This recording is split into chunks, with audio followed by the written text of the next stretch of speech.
ஒரு குட்டி கதை மாதிரி ஒரு ஆட்டோக்காரர் ஒரு கர்ப்பிணி பெண்ணை ஆட்டோல ஏத்திக்கிட்டு ஹாஸ்பிட்டலுக்கு போறாங்க. பெரிய மழை பெஞ்சுக்கிட்டு இருக்கு. அப்ப அவர்கிட்ட இருந்த அந்த கொடைய அந்த கர்ப்பிணி பெண்ணை கிட்ட கொடுத்துட்டு இதை எடுத்துக்கிட்டு போமா அப்படின்னு சொல்றாங்க. அப்ப அந்த பொண்ணு சொல்றாங்க, ஆனா இது எப்படி நான் உங்ககிட்ட நான் திருப்பி கொடுக்கறது?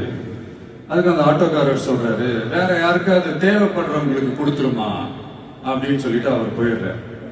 அந்த கர்ப்பிணி பெண் அந்த கொடையை எடுத்துக்கிட்டு ஹாஸ்பிட்டல் வாசலுக்குள்ள போகும்போது அந்த வாசல்ல ஒரு பெரியவர் மழைக்கு பயந்துக்கிட்டு அப்படியே கை கட்டிக்கிட்டு நின்றுட்டு இருக்கிறாரு. அந்த கர்ப்பிணி பெண் அந்த கொடைய அந்த பெரியவர்கிட்ட கொடுத்து, ஐயா இதை எடுத்துட்டு போங்க ஐயா அப்படின்னு சொல்றாங்க. அதுக்கு அந்த பெரியவர் இதே மாதிரி கேட்கிறாரு, அம்மா நீங்க யாருன்னு எனக்கு தெரியாது, எப்படிமா இந்த கொடையை நான் திருப்பி உங்ககிட்ட கொடுக்கறது? அதுக்கு அந்த பொண்ணு சிரிச்சுக்கிட்டே சொல்றாங்க, வேற யாருக்காவது தேவைப்படுறவங்களுக்கு கொடுத்துருங்க ஐயா அப்படின்னு சொல்லிட்டு போயிடுறாங்க.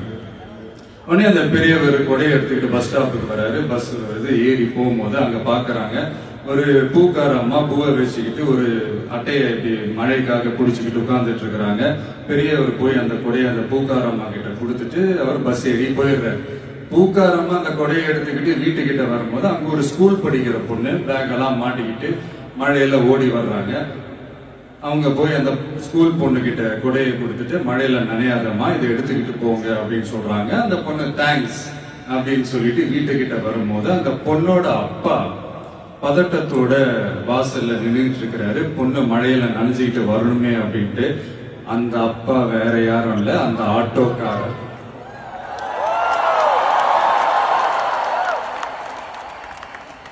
அந்த குடை அவரு கொடுத்த குடை. So the moral of the story is,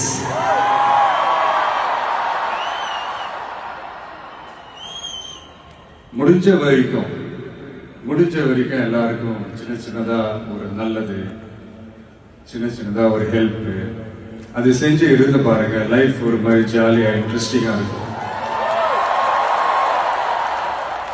ஒரு ஃபேமஸ்